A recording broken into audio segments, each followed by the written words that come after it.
Yellow bird. And I remember one night I was alone in the house, and I went in to go feed the yellow bird, and I noticed he was breathing funny.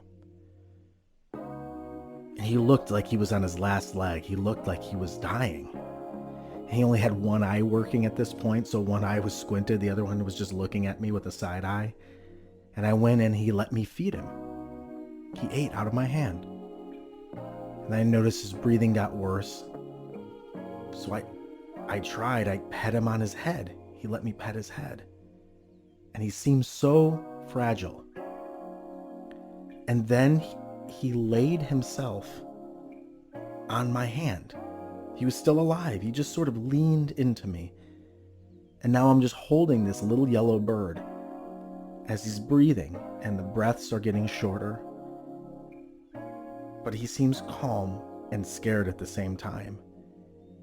And he takes one final breath in and one final small little breath out. And he dies in my hand. I had lost a few people by this age of 18. But honestly, that was the most intimate experience with death I had ever had.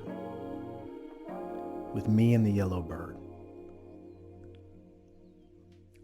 I hope in heaven, in bird heaven, wherever his energy flew to, I hope they don't have cages. Yellow